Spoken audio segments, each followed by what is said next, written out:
Estas son las noticias de France 24. En Bolivia, los sectores políticos y sociales intentan establecer un diálogo para pacificar el país que podría también contar con la mediación de la ONU y de la Unión Europea. Esto al tiempo que fue establecido un puente aéreo hacia las ciudades de La Paz y Cochabamba para evitar el desabastecimiento. Los cocaleros le dieron 48 horas a la mandataria interina para abandonar su cargo. Chile cumple un mes de manifestaciones masivas de ciudadanos que piden una reforma a la Constitución y un cambio en el curso político del país. El presidente Sebastián Piñera condenó por primera vez los abusos cometidos por los carabineros durante las marchas ciudadanas y aseguró que no habrá impunidad. El Tribunal Superior de Justicia de Hong Kong consideró como inconstitucional la prohibición del uso de máscaras por parte de los ciudadanos durante las manifestaciones. De otra parte, las fuerzas de seguridad retomaron el control de la sede de la Universidad Politécnica, en donde varios activistas y estudiantes estaban atrincherados. Muy buenos días, soy Santiago López González, bienvenidos a las noticias de France 24. Vamos a comenzar esta edición de noticias en Bolivia, en el continente americano. Allí los esfuerzos por lograr un diálogo entre los diferentes sectores políticos y sociales intentan avanzar en medio de las tensiones que aún persisten. El expresidente Evo Morales, exiliado en México, pidió un gran diálogo nacional con la posible mediación de organismos como la ONU y la Unión Europea.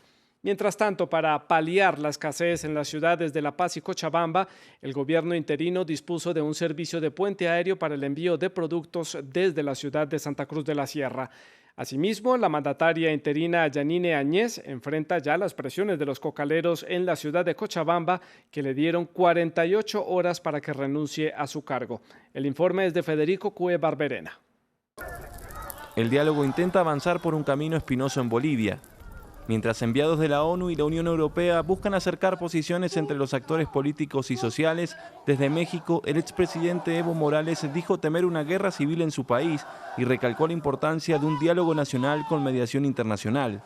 Hago un llamado a mi pueblo, sea del campo como de la ciudad, sean pobres, humildes o sean pudientes y que ostentan el poder económico. No podemos estar enfrentados, peleados entre bolivianos. Por su parte, el gobierno interino dijo haber iniciado conversaciones con grupos afines a Morales que mantienen bloqueos en el Alto, los cuales están provocando escasez de alimentos y combustibles en La Paz y Cochabamba. Para combatir el desabastecimiento, las autoridades informaron el envío de aviones a esas ciudades. También en todos los sectores han llegado 35 toneladas de carne que ya se está distribuyendo. Tanto en la ciudad de La Paz como en el Alto están llegando 25 toneladas de pollo. Mientras tanto, la presidenta provisoria Yanine Áñez enfrenta las presiones de productores de coca de Cochabamba. Después de que el viernes al menos 9 manifestantes murieran en medio de la dispersión de una marcha por parte del ejército y la policía, ese sector lanzó un ultimátum de 48 horas a Áñez para que presente su renuncia. Si no, amenazan con bloquear carreteras a nivel nacional. Después de un mes de protestas, el presidente de Chile, Sebastián Piñera, reconoció y condenó por primera vez los abusos cometidos por los carabineros contra los manifestantes durante las diferentes jornadas de protesta. Hasta el momento, la movilización ciudadana contra la desigualdad económica y social en ese país suramericano deja ya 23 muertos y más de 2.000 heridos.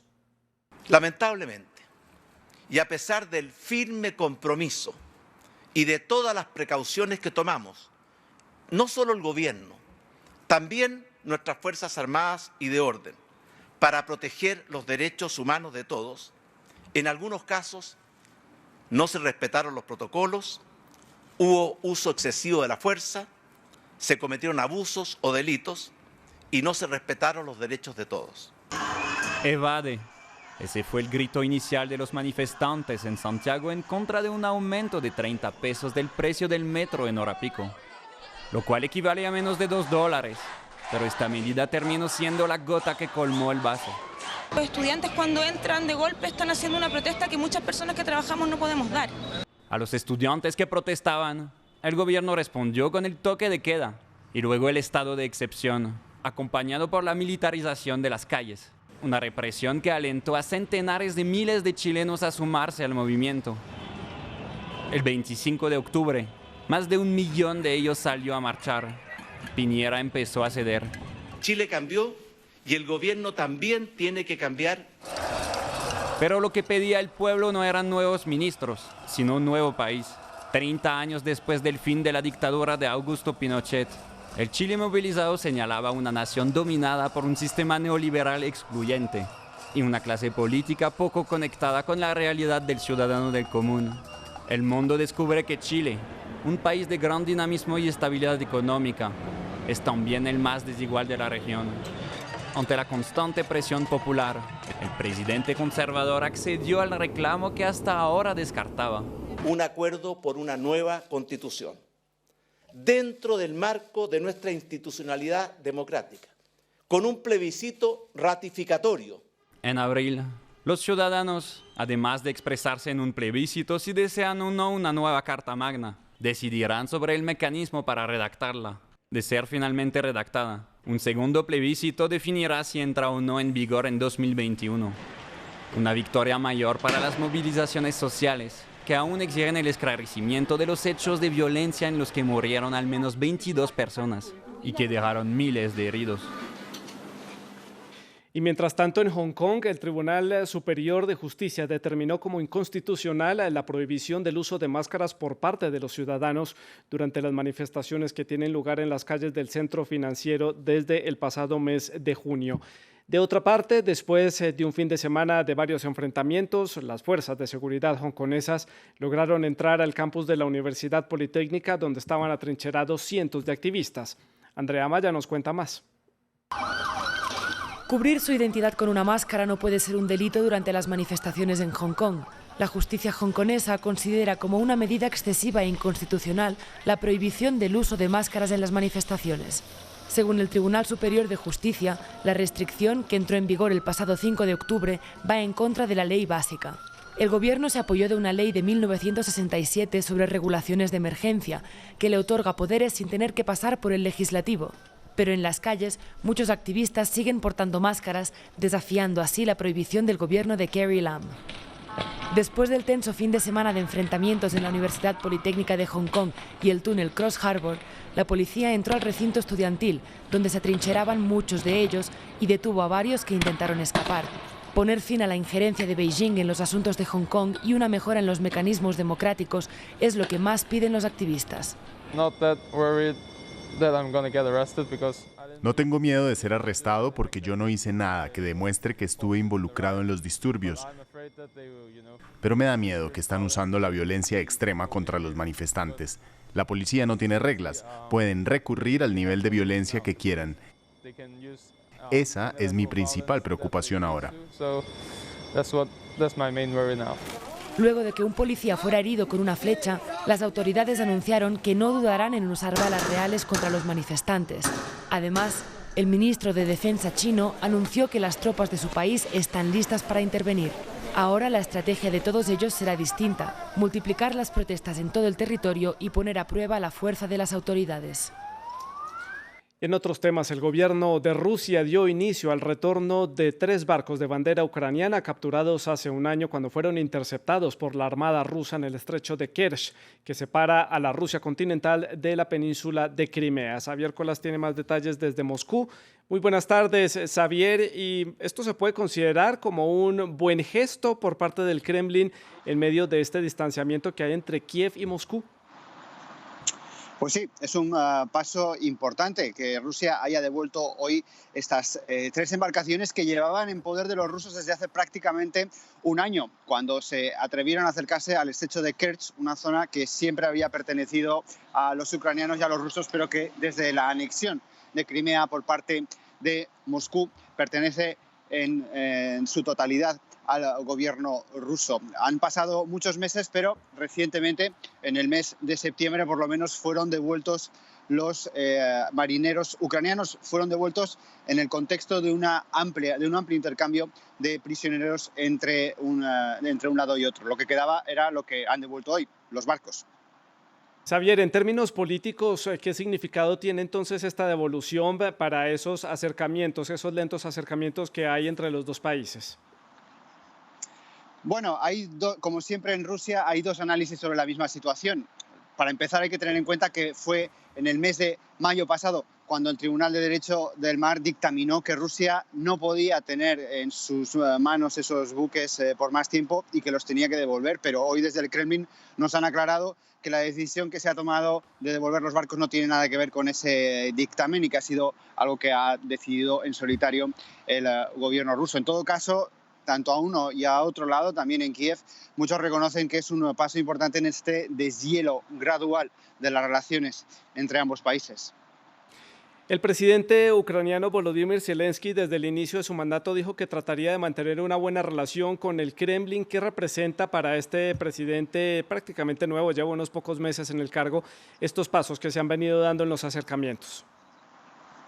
Pues puede significar un poco de oxígeno en la situación tan complicada que tiene Volodymyr Zelensky, porque por un lado ha prometido que iba a acabar con la guerra que sigue causando muertes prácticamente cada semana en Donbass. Pero por otro, para poder llevar adelante el plan de paz, está poniendo encima de la mesa algunas cesiones que no gustan nada a los sectores más radicales, a los sectores más nacionalistas en Ucrania. Con esto que ha hecho Rusia hoy, devolver esos barcos, aunque no sean la parte más importante del problema, sí que muestran a Zelensky como un presidente ante los ucranianos que puede conseguir algunas cosas y algunas cesiones por parte de Rusia, con lo cual muchos pueden empezar a pensar que la paz puede ser posible a pesar de las cesiones que tengan que hacer. Xavier, muchas gracias por esta información desde la ciudad de Moscú, la capital rusa. Nosotros avanzamos con otros temas de la agenda. Nos vamos hasta el continente americano nuevamente, a la región de América Latina. La Asamblea Nacional de Ecuador negó y archivó el proyecto de reforma económica que fue propuesto por el presidente Lenín Moreno. La propuesta surgió después de varias semanas de negociaciones sin acuerdo entre el gobierno y las comunidades indígenas que en octubre protagonizaron una ola de protestas violentas que dejaron al menos 7 personas muertas. El mandatario advirtió que insistirá en esta iniciativa con un nuevo proyecto que tendrá un mensaje de urgencia. El informe es de Daniela Blandón.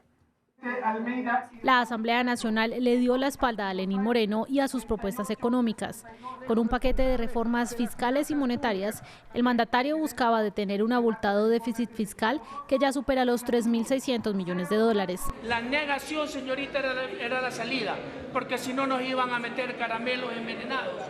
A través de 2 o 3 cosas que sí tenía positivo este proyecto, querían hacer que malévolamente pase por el Ministerio de la Ley. La primera opción del gobierno para llenar el hueco fiscal era eliminar los subsidios a los combustibles, pero la medida generó una oleada de protestas violentas durante 2 semanas que obligaron a Lenín Moreno a derogar la medida. Tras un diálogo de semanas con las comunidades indígenas, que nunca arrojó un acuerdo, el gobierno decidió hacer su propia apuesta. Condonar los intereses de mora de los créditos educativos, establecer una contribución especial para las empresas con ingresos superiores a $1 millón anuales, eliminar exenciones para quienes ganen más de $100.000 al año y suprimir el impuesto de renta para emprendedores, entre otros. Propuesta que no recibió la bendición legislativa. Lamento que esta decisión les haya negado a más de 9.000 estudiantes la condonación de intereses. Lamento que cientos de miles de emprendedores y empresarios tengan que seguir pagando el anticipo del impuesto a la renta que como gobierno quisimos eliminar. Sin tocar los subsidios a los combustibles, al presidente Lenín Moreno ahora le urge buscar nuevos recursos para cumplir con las exigencias de un millonario acuerdo crediticio con el Fondo Monetario Internacional.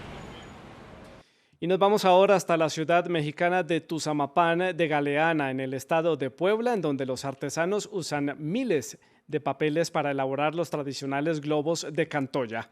Los artesanos dedican hasta 5 meses en la creación de cada uno de estos modelos que participan en el Festival Internacional de Globos Artísticos de Papel, que ya llega a su versión número 49. Desde muy temprano, los visitantes llegan a la plaza principal, sede de este evento, para apreciar los cerca de 50 globos de hasta 300 pliegos de papel. En esta competición no solamente participaron equipos de México, sino también de Brasil, Colombia, Bolivia, Perú y Estados Unidos. Y así llegamos al final de las noticias en France 24. Más información en france24.com, en las redes sociales y también en la app, descargándola en su dispositivo móvil. Siga con nuestra programación. Feliz día.